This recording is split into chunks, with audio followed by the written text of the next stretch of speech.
como botánico, eh, no tiene un principio como el de todos los científicos que dicen, yo desde que era chiquito hacía física, o yo desde que era chiquito hacía experimentos. Yo no.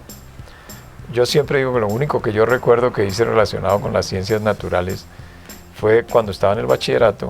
A mí no me gustaba la física o las matemáticas. Entonces hacía un acuerdo con mis compañeros para que ellos me ayudaran con los problemas de matemáticas y yo iba y les hacía el herbario que uno tenía que hacer en el colegio. Entonces yo iba al campo y traía las hojitas y las cosas que se necesitaban para presentar en ciencias naturales. Eso es lo único que yo recuerdo de mi época de niño o de adolescente en el colegio. Yo llegué a la universidad, me presenté a la carrera de geología, no alcancé el límite, pero en ese momento estaba creando la carrera de ciencias naturales. Entonces a los que no quedamos en el límite pero clasificamos por ahí cerca, nos dijeron que si queríamos entrar a ciencias naturales, con la posibilidad después de trasladarnos a geología. Yo tengo un primo que es un excelente geólogo y yo como que lo quería emular. Pero cuando me ofrecieron ciencias naturales dije, bueno, y papá nunca se opuso. Ustedes saben que, ¿y eso para qué, no? Sí. ¿Para qué estudia uno biología? ¿Para qué estudia ciencias naturales? Y en esa época se llamaba ciencias naturales la carrera. Entonces yo entré y en estos días me preguntaban de dónde salió esa sensibilidad suya con relación a todas estas cosas del ambiente, de la ciencia, Hombre, se lo aprendí a mis maestros. En el Instituto de Ciencias Naturales en esa época, yo entré como estudiante a la Universidad Nacional el año 1960. Me gradué hace 51 años, el 8 de abril de este año cumplo 51 años de haberme graduado, me gradué en abril del 65. Yo, por ejemplo, comencé ya cuando estaba en tercer semestre, que no era por semestre, era por años, o sea, cuando entré al segundo año, o ya al comenzar, al segundo año ya comencé a interesarme por esas cosas. Ya, por ejemplo, en las cortas salidas de campo que teníamos en geología, por ejemplo, me llamó mucho la atención. Yo de por sí originalmente quería estudiar geología. Entonces, con los profesores de geología, pues comenzar a salir al campo, ver cómo era la cosa. Ya después salidas de ciencias naturales, en botánica, en zoología, cortas, en curso de ecología, que la ecología en esa época prácticamente no existía. La gente comenzaba a hablar de ecología.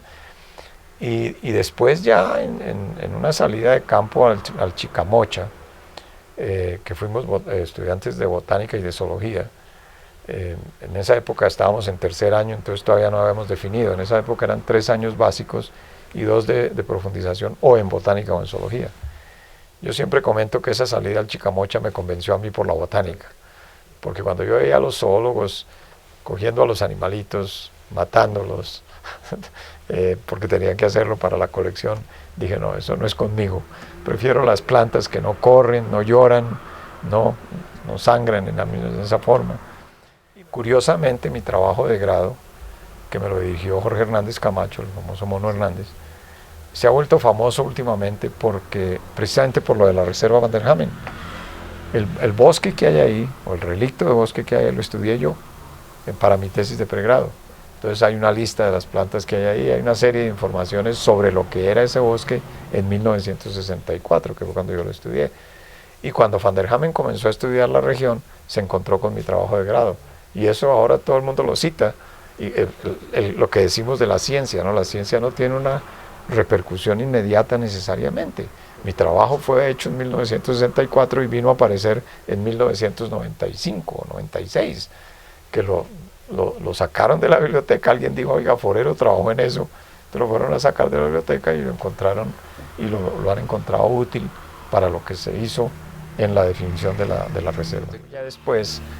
Ya después de terminar mis estudios aquí, yo trabajé 2 años como instructor en la Universidad Nacional y en el año 1967 me fui para los Estados Unidos a hacer el doctorado. Yo no hablaba inglés, entonces el que iba a ser mi profesor en Nueva York me invitó a que yo pasara 3 meses en la Amazonia con él, Amazonia brasileña. Entonces yo salí de Bogotá, la primera vez que salía de Bogotá prácticamente, ¿no? de Colombia, fue para ir al Amazonas, y en esa época tuve que viajar Bogotá-Leticia, pernoctar en Leticia, irme a Tabatinga y ahí tomar un avión brasileño para Manaus, de Cruzeiro do Sul se llamaba la compañía, que tampoco ya existe, que después la compró Varig y después Varig desapareció también. Bueno, entonces yo pasé la noche en Leticia y al día siguiente me fui a Manaus. Llegué al aeropuerto de Manaus, que era un aeropuerto pequeñito militar, estamos hablando de 1967. Estaba la dictadura militar en el Brasil en esa época, pero eso no era problema mío, digamos, en el momento. Y llegué y me encontré en el aeropuerto con mi profesor, que se llama Gillian Prance. Él es escocés de nacimiento, doctor de la Universidad de Oxford.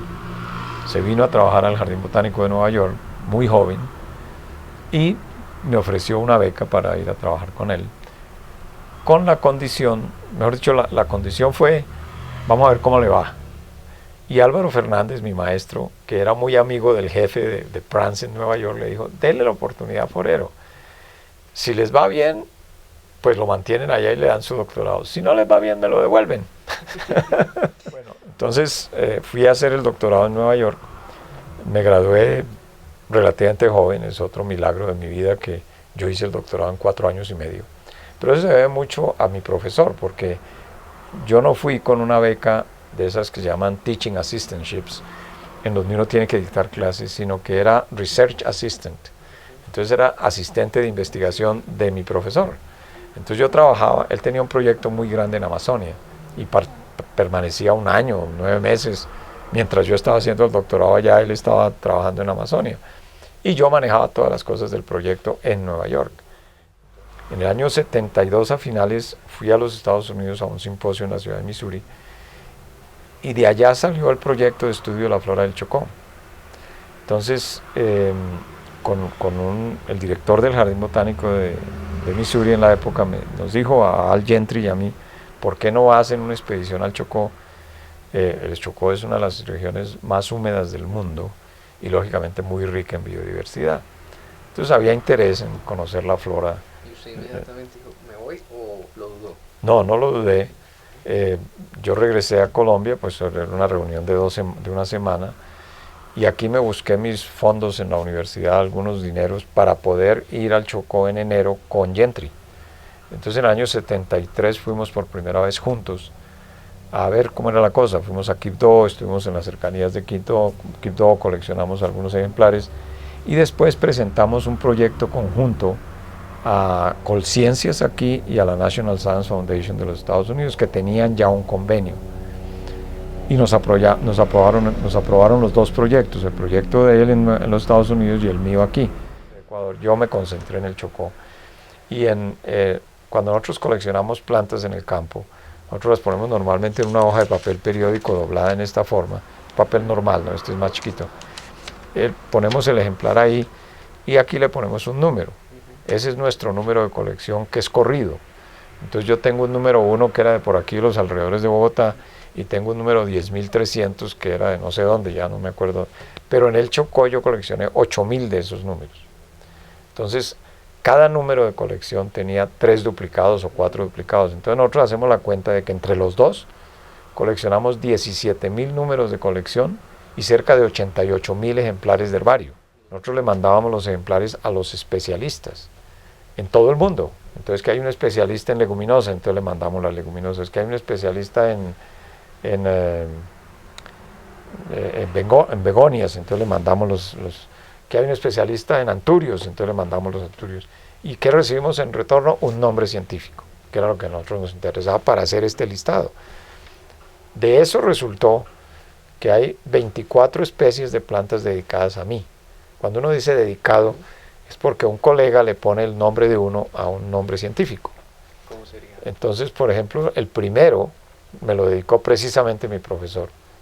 Es una especie, un grupo de plantas que no está muy bien representado en el Chocó, pero que una de las colecciones que yo hice era una especie nueva. Entonces, el género es Dicapetalum y la especie es Dicapetalum foreroi. Entonces, mi apellido se latiniza, porque los nombres científicos tienen que ser en latín, se latiniza agregándole una i al final, foreroi. Yo aprendí botánica aquí, de manera que las plantas que yo conocía eran las del páramo, si acaso yendo hasta Girardot, por el otro lado hasta Villavicencio. De ahí salgo a la selva amazónica. Entonces todo lo que sabía de aquí se me olvidó porque tuve que aprenderlo de la selva amazónica. Salgo de la selva amazónica y me meto al Chocó, entonces todo lo que sabía de allá, entonces claro que hay muchas relaciones ya entre el Chocó y la selva amazónica, no tanto con los Altos Andes, ¿no? Pero es curioso, fueron 3 etapas totalmente diferentes. Hay una cuarta que ya cuando terminé el proyecto del Chocó y comencé ya a trabajar en un grupo especial de plantas, que es el grupo de las caliandras, que por aquí había una foto de unas caliandras en alguno de los recortes de periódico. No, esa es una de estas. Estas florecitas son de caliandra, un carbonero. Sí. Mire, estos árboles están totalmente tapados de flores, que no son flores sino inflorescencias, hay varias ¿Las flores. vemos aquí en Bogotá? Se ven en Bogotá, por ejemplo, hay un árbol inmenso frente a la iglesia de la Veracruz. Ese mide por lo menos 8 metros o 10 metros y es una caliandra, que normalmente son de tierra caliente o templada. Entonces que se hayan dado aquí en Bogotá cultivadas es muy curioso, pero entonces en este proyecto de caliandra me viajé también prácticamente todo el país coleccionando caliandras. Ahí hay otra anécdota curiosa. Hubo una época en que los curadores de todos los herbarios colombianos habían sido mis alumnos. Entonces yo no tenía que llevar ni prensa ni tijeras, llevaba mi cuaderno de notas de campo y un lápiz. Y el estudiante que estaba en Santa Marta o el que estaba en Popayán me facilitaba todo el trabajo de campo. Entonces eso era una maravilla. Bueno, como resultado del trabajo en el Chocó, nosotros publicamos esta lista, que es una lista de las plantas del Chocó. Nosotros hemos dividido el Chocó en 8 regiones fitogeográficas. Y el listado lo que tiene son nombres científicos que, como le digo, nos los facilitaron los especialistas. Entonces son nombres confiables de la época, porque a veces la taxonomía cambia. Y al frente lo que decimos región de San José del Palmar, o sea que es mirando el mapa sabe uno de dónde viene esa planta, no ponemos el detalle de la localidad y quién la coleccionó y cuándo. Entonces, por ejemplo, aquí hay un número mío, F1448, era de los primeritos. Va uno más adelante y entonces ya encuentra 3.000 y pico y más adelante encuentra 5.000 y tantos, porque fueron los 8.000 números de colección que yo hice en el Chocó. ¿Y cómo hace para entrar a ser ya el director del Jardín Botánico en Estados Unidos? Una de las cosas que yo he tenido siempre es esta preocupación porque la gente se conozca, porque sepan quién hace qué y dónde. Entonces he sido muy de establecer vínculos. Pero en el año 86 comencé a crear, en el año 82, en el año 78 yo organicé una reunión en Brasilia, en el Congreso Latinoamericano de Botánica, el segundo Congreso de Botánicos de las Américas, para hacer una especie de asociación de herbarios. Mi interés entonces era que fuera de herbarios, pero eso fue creciendo. En el 82 y en el 78 ya comencé un boletín que se llamaba el Boletín Botánico Latinoamericano, que era, imagínense, hecho a máquina de escribir, fotocopiado y distribuido por correo. Entonces, pero se lo estábamos distribuyendo a cerca de 1.000 botánicos en toda América. Entonces yo me hice muy conocido en América Latina. La gente, a donde quiera que iba, sabía quién era yo. Y el Jardín Botánico de Missouri tenía un pequeño problema de diplomacia. Ellos venían a los países latinoamericanos, coleccionaban las plantas y se iban sin decirle nada a nadie. Entonces la gente, cuando llegaba un botánico de Missouri, ya lo recibía con cierta reticencia.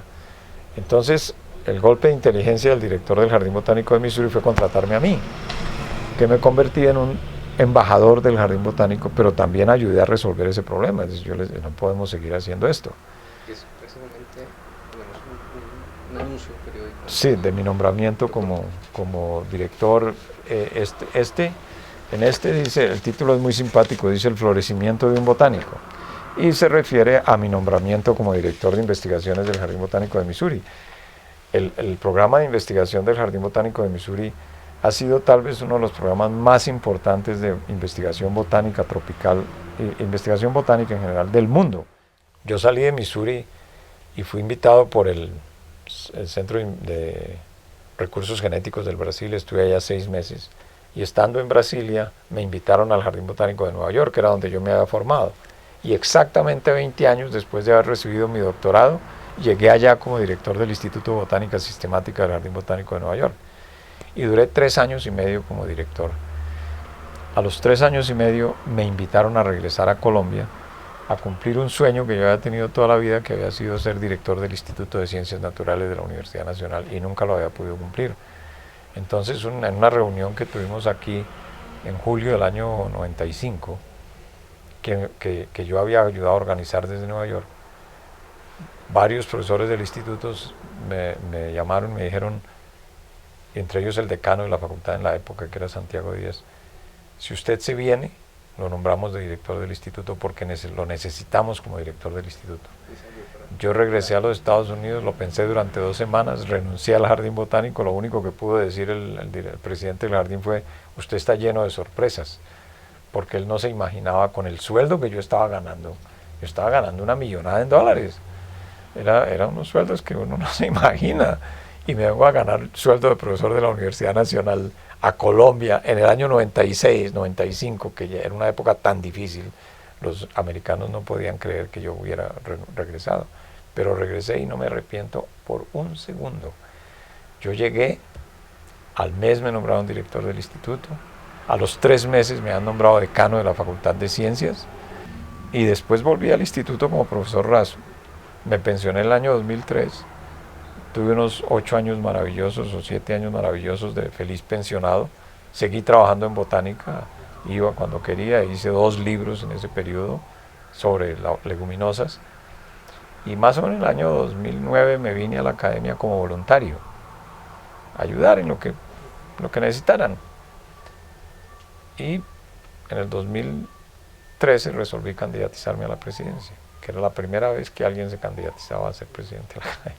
Y me nombraron, me eligieron a mediados del 2013 y me posesioné en agosto del 2013. Con toda esta línea, trayectoria, con todo lo que nos cuenta de la academia, ¿usted qué mensaje le da a estas nuevas generaciones que nos ven ahorita para que estudien ciencias, para que trabajen por Colombia, para que se entusiasmen día a día en la investigación? Pues gracias por la pregunta, porque realmente es una respuesta que quisiera que muchos me escucharan. El espacio que tenemos en Colombia para hacer ciencia en todas las áreas es muy grande. Aquí hay científicos muy importantes, pero también hay mucho por hacer.